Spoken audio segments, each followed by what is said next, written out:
Assalamualaikum warahmatullahi wabarakatuh. Perkenalkan, kami dari kelompok 2 hari ini akan mencoba mempresentasikan aplikasi mobile, yaitu booking online fisioterapi. Di sini ada saya Wahyu dan juga ada Rio Agung, ada Muhammad Darmayuda, ada Akil Munif dan juga ada Fendi Zunurain. Oke, next. Oke, latar belakang dari pembuatan aplikasi ini adalah salah satunya layanan fisioterapi pada klinik atau rumah sakit yang sering menghadapi kendala seperti antrian panjang, kurangnya informasi, jadwal terapis, proses administrasi yang masih manual, kesulitan pasien dalam pemantauan progres terapi. Kondisi tersebut menimbulkan antrian serta pemborosan waktu dan biaya. Proyek ini hadir untuk memperbaiki alur pencarian fasilitas dan mengotomisasi proses pemesanan layanan fisioterapi sehingga mengurangi beban administratif dan meningkatkan efisiensi layanan. Next. Oke, tujuannya adalah salah satunya untuk memudahkan pengguna menemukan rumah sakit atau klinik terdekat berdasarkan lokasi pengguna. Yang kedua itu menyajikan informasi layanan klinis dan ketersediaan terapi secara real time. Yang ketiga mengurangi antrean dan waktu tunggu di fasilitas. Yang keempat menyediakan fitur darurat yang memungkinkan pengiriman lokasi dan notifikasi cepat ke pihak terkait, serta menyediakan dashboard untuk pihak rumah sakit agar dapat mengelola jadwal dan konfirmasi booking. Next. Untuk ruang lingkupnya, nomor satu ada platform yaitu mobile cross platform di antaranya Android dan juga iOS. Penggunanya tentu pasien, terapis, dan juga admin klinik. Fitur utamanya ada di booking online, pre-assessment, laporan terapi, riwayat dan progress, dan juga notifikasi otomatis. Next. Oke, berikutnya akan dijelaskan oleh Akil Munif. Silakan Akil. Oke, terima kasih. Di sini ada metodologi, yaitu yang pertama metodologi utama design thinking. Metodologi ini menekankan pemahaman mendalam terhadap kebutuhan pengguna, iterasi cepat serta validasi solusi melalui prototyping dan pengujian pengguna. Yang kedua ada tahapan pelaksanaan UX pada proyek. Yang pertama itu ada empathize, yaitu menggali kebutuhan pasien dan terapis melalui wawancara dan observasi alur pelayanan fisik di klinik. Yang kedua ada define, yaitu mengidentifikasi masalah utama. Yang pertama itu ada antrian, tidak jelasan jadwal, kurangnya dokumentasi progres pasien. Yang ketiga ada ide, yaitu menyusun ide solusi seperti booking online, tampilan jadwal interaktif, rekam medis digital, dan notifikasi otomatis. Yang keempat ada prototype. Membuat prototype UI di Figma, yaitu ada layar login, layanan fisioterapi, jadwal booking, riwayat terapi, dan profil terapis. Yang kelima ada tes, melakukan uji coba dengan beberapa pasien dan terapis, lalu memperbaiki desain sesuai masukan. Next. Nah, ini ada analisis permasalahan pada aplikasi yang kita kembangkan saat ini. Kita sedang fokus di booking, jadwal, rekam medis, dan notifikasi. Nah, untuk pendaftaran dan booking dilakukan secara manual. Pasien tidak tahu jadwal terapis, tidak ada rekam medis digital, fisioterapi, notifikasi manual melalui WhatsApp dan telepon. Nah, ini kondisi idealnya semua progres dilakukan via mobile secara real time. Lalu ada jadwal tersedia di aplikasi dan dapat dipilih. Sistem menyediakan catatan progres pasien, notifikasi otomatis via aplikasi. Terus ada gap, proses lambat dan antri panjang, minimalnya informasi, tidak ada histori pasien, komunikasi tidak efisien. Next. Nah, ini ada BPMN Existing System. Proses yang dilakukan secara manual melalui telepon, WhatsApp, dan pencatatan jadwal manual. Alur BPM ini yang pertama ada start event, pasien butuh fisioterapi. Kedua ada task, pasien datang, telepon atau WA untuk tanyakan jadwal. Ketiga ada taks petugas, cek jadwal manual, buku, Excel atau WA group. Yang keempat ada gateway, yaitu jika tidak ada taks yang ditawarkan, jadwal lain kembali ke gateway. Jika iya, lanjut taks 5 catat booking manual. Terus ada taks si petugas konfirmasi ke pasien lewat WA atau telepon, lalu si pasien datang ke klinik dan administrasi, dan taks terapis, terapi atau catatan manual. Nah, end event ini selesai, data progres tersebar, tidak terdigitalisasi. Nah, prosesnya ini dilakukan secara manual melalui telepon, WhatsApp, dan pencatatan jadwal manual. Oke, next. Ada arsitektur sistem high level arsitektur. Ya, ini penjelasan mobile app-nya, interface, pasien, dan terapis. Terus REST API-nya backend, komunitas data booking, jadwal, user, dan layanan. Database-nya menyimpan data pasien, rekam medis, jadwal. Dashboard web admin itu memonitoring data dan manajemen layanan. Untuk notifikasi menggunakan Firebase Cloud Messaging atau FCM. Next. Nah, ini alur progresnya. Dari arsitektur alur di aplikasi ini menggunakan model client server berbasis REST API. Pengguna berinteraksi melalui aplikasi mobile, permintaan diproses oleh backend, data disimpan pada database terpusat, dan admin mengelola sistem melalui dashboard web. Seluruh proses dilengkapi dengan layanan notifikasi untuk memastikan informasi diterima oleh pengguna secara real time. Ya, seperti ini traffic ininya, alurnya. Oke, selanjutnya akan dijelaskan oleh Mas Fendi.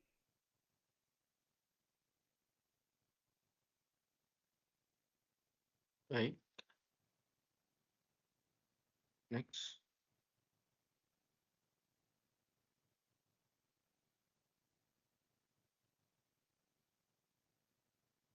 Untuk arsitektur sistem dan penerapan MADF itu ada gambaran komponen arsitektur, yaitu sistem diimplementasikan berdasarkan arsitektur client server yang terdiri atas aplikasi klien yang bersifat web responsive atau PWA pada sisi pengguna.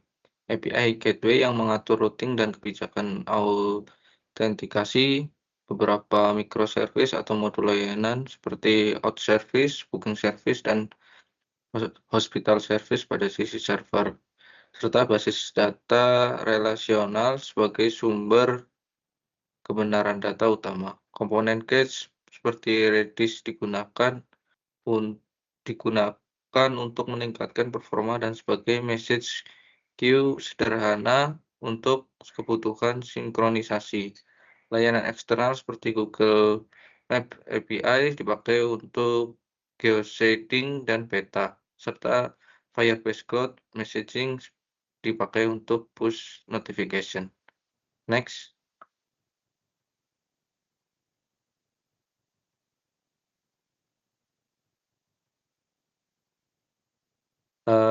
Untuk pemetaan fitur ke-6 lapis MADF, itu yang pertama komunikasi. Lapis ini mencakup infrastruktur jaringan, penggunaan protokol HTTPS, pengaturan timeout dan retry pada sisi klien, serta integrasi dengan Google Map untuk penghitungan jarak. Pijakan fallback disiapkan untuk kondisi jaringan yang tidak stabil. Yang kedua, informasi, menentukan model data, struktur penyimpanan, format pertukaran data, serta strategi caching untuk data yang sering dibaca seperti daftar fasilitas dan jadwal. Yang ketiga, middleware dan binding meliputi API gateway yang menangani autentikasi, red timing, logging, dan orkestrasi permintaan ke layanan internal. Mekanisme binding menyediakan adaptasi antara format data eksternal dan skema internal. Yang keempat, aplikasi atau logika bisnis berisi aturan pemesanan, validasi jadwal.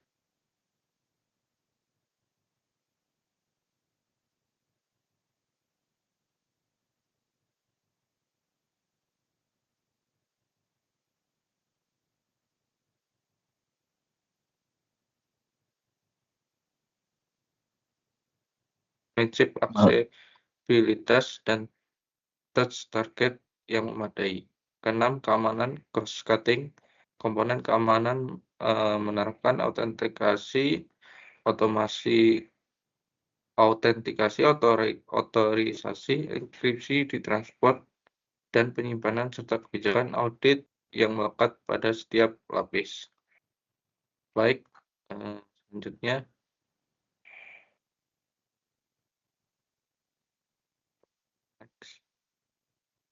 Di sini ada konsep client server, yaitu ada mobile app sebagai klien, backend sebagai service provider, dan REST API sebagai middleware. Kemudian konsep cross-platform, sistem penggunaan satu basis kode untuk Android dan iOS dengan framework Flutter atau React Native.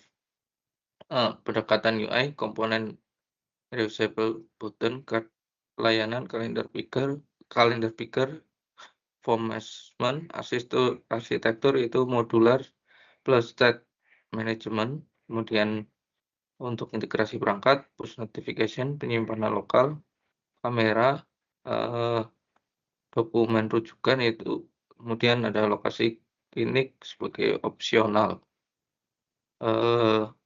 Selanjutnya akan dijelaskan oleh Saudara Rio. Oke, terima kasih. Jadi secara alur di slide ini saya jelaskan tampilan awal itu ada halaman login sebagai pasien ataupun sebagai terapis atau sebagai administrator.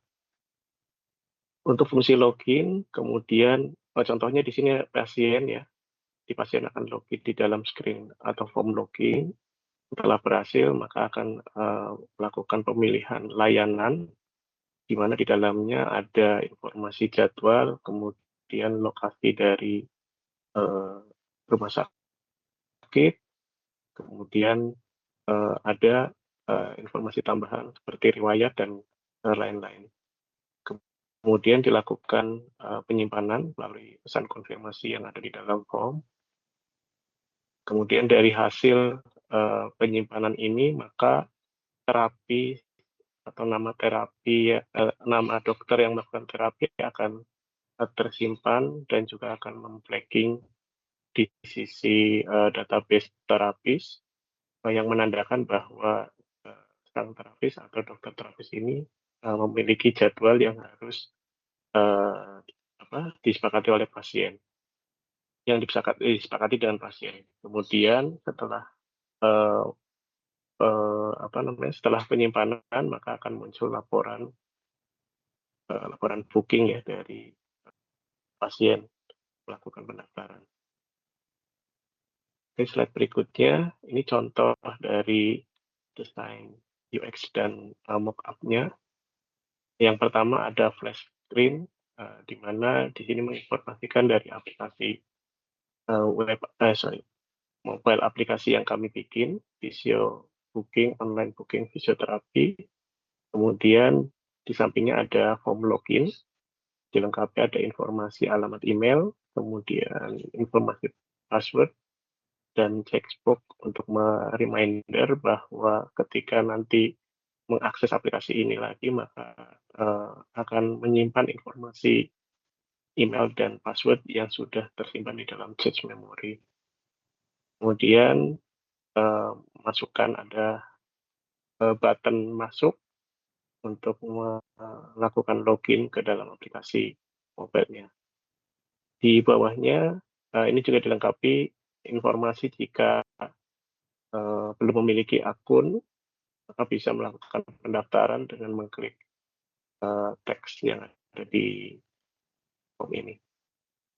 Di form yang ketiga, form registrasi, ini menginformasikan textbox untuk mengisi nama lengkap, alamat email, nomor telepon, tanggal lahir berupa deplicker, kemudian ada jenis kelamin, ada option teks yaitu laki-laki dan atau perempuan, kemudian ada textbox password, textbox konfirmasi password, dan textbox alamat. Kemudian di bawahnya ada checkbox saya setuju dengan syarat dan ketentuan, dan button daftar untuk melakukan pendaftaran atau menyimpan informasi akun baru. Next slide.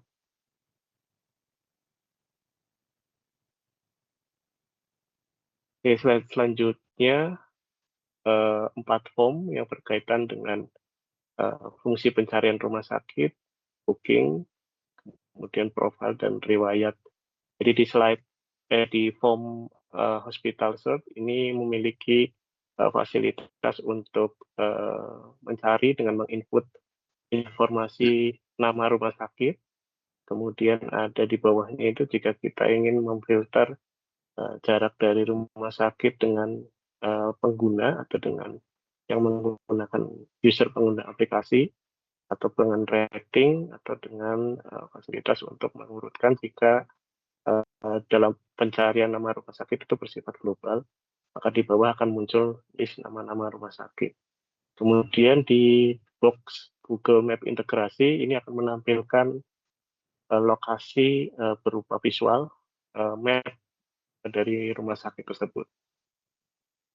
Kemudian di halaman di booking form akan menampilkan, contohnya di sini adalah nama rumah sakit, kemudian tanggal untuk dilakukan booking berupa date picker, kemudian ada pilihan waktu dari jam 9 sampai dengan jam 4 sore yang bisa ditandai waktu yang dipilih oleh pasien untuk booking dengan fisioterapi. Kemudian jenis layanannya ada 2, fisioterapi umum yang kami cantumkan juga dengan rate harganya. Kemudian ada spot terapi juga dengan rate harga yang berbeda dengan terapi umum. Kemudian di bawahnya ada list box untuk pilih fisioterapisnya atau nama dari dokter fisioterapi. Kemudian di bawahnya di bawahnya ada textbook berupa catatan opsional, mungkin ada penambahan, disampaikan riwayat atau dituliskan hasil dari diagnosa sebelumnya, ini bisa dicantumkan di dalam catatan opsional ini oleh pasien. Kemudian di textbook terakhir, ringkasan dari pilihan yang dilakukan atau pilihan yang dipilih, jenis layanan yang dipilih oleh pasien. Kemudian di bawahnya ada checkbox berupa informasi saya setuju dengan syarat booking, dan di bawahnya terakhir ada button konfirmasi booking untuk menyimpan transaksi atau pelaksanaan dari proses booking form yang ada di dalam aplikasi. Nah, yang ketujuh, form profile berisi informasi pribadi, riwayat medis, riwayat booking, metode pembayaran, pengaturan, bantuan, dan dukungan. Kemudian ada versi dari aplikasi dan button logout untuk keluar dari form ini. Dan yang terakhir di slide ini ada riwayat booking dari aktivitas yang dilakukan oleh pasien berupa informasi nama rumah sakitnya, kemudian nama layanan yang dipilih, tanggal, serta nilai nominal yang perlu dibayar. Oke, slide berikutnya. Oke, jadi dari proses yang ada, yang pertama ada di halaman atau di form home, berisi dengan ringkasan status booking Anda berikutnya, kemudian adanya shortcut book now, my schedule, dan progress. Kemudian ada services, ini berisi 2 aktivitas ya, di situ ada list layanan, plus filter dengan filtering jenis keluhan, durasi, dan harga, kemudian detail layanan, berupa informasi deskripsi layanan itu sendiri, persiapan, dan estimasi. Kemudian yang ketiga, fungsi schedule, di dalamnya memuat informasi calendar view, slot time-nya, kemudian pilih nama terapisnya dan lokasi klinik. Kemudian ada konfirmasi booking, review dan submit. Jadi ketika mengklik booking, maka akan muncul detail informasi yang sudah di-input, kemudian submit untuk melakukan penyimpanan ke dalam database. Yang keempat, ada informasi progres, di mana menampilkan riwayat dari riwayat terapi yang dilakukan oleh pasien, kemudian ada grafik progres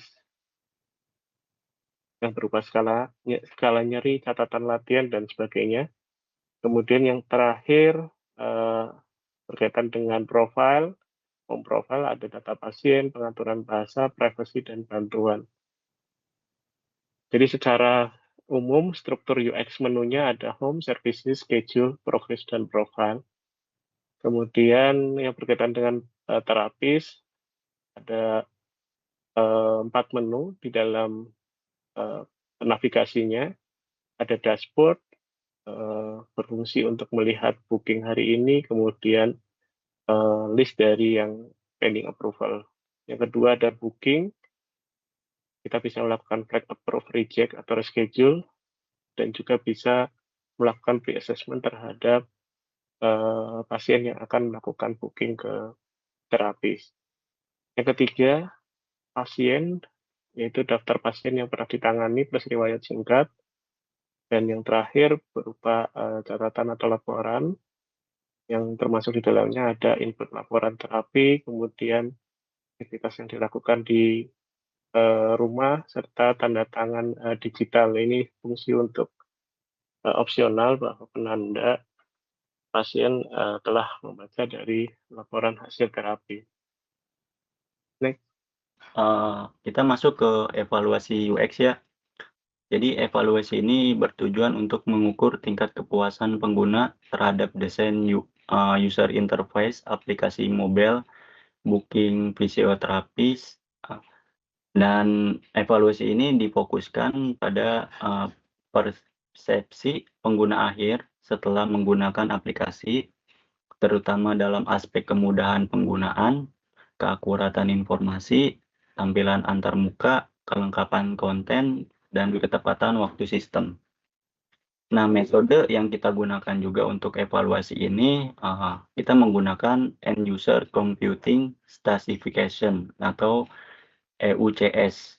Karena metode ini secara spesifik dirancang untuk mengukur kepuasan pengguna akhir terhadap sistem informasi berbasis aplikasi. Selanjutnya juga metode ini itu menilai kepuasan pengguna, di antaranya yang pertama isi, keakuratan, tampilan, kemudahan penggunaan, dan yang terakhir adalah ketepatan waktu. Responden dan teknik pengumpulan data ada ketentuannya sebagai berikut. Yang pertama, jumlah responden minimal 50 orang. Responden ini juga merupakan pengguna atau calon pengguna aplikasi booking fisioterapi. Kemudian tekniknya ini kita menggunakan kuesioner online melalui Google Form. Selanjutnya juga skala pengukuran menggunakan skala Likert. Skala Likert ini digunakan terdiri dari kepuasan dari responden itu sendiri. Yang pertama ada sangat tidak setuju, yang kedua tidak setuju, ketiga netral, keempat setuju, dan terakhir sangat setuju. Untuk teknik pengolahan data yang kita inginkan, yang pertama itu menghitung total skor setiap pertanyaan, yang kedua menghitung rata-rata skor setiap dimensi EUCS, yang ketiga menentukan kategori kepuasan berdasarkan rentan nilai. Oke, next. Nah, hasil evaluasi UX ini berdasarkan data responden, kita peroleh kesimpulannya sebagai berikut. Yang pertama, dimensi ease of use memiliki nilai tertinggi, menunjukkan aplikasinya ini sangat mudah digunakan. Yang kedua, ada dimensi format berdasarkan pada kategori puas, menunjukkan desain antarmuka yang sudah baik. Yang ketiga itu dimensi accuracy akurat apa nih? Apa sih sebenarnya dimensi accurately berada pada kategori cukup puas. Dan yang terakhir itu dimensi konten atau isi dan timeless masih perlu ditingkatkan, terutama pada kelengkapan informasi dan kecepatan respon sistem.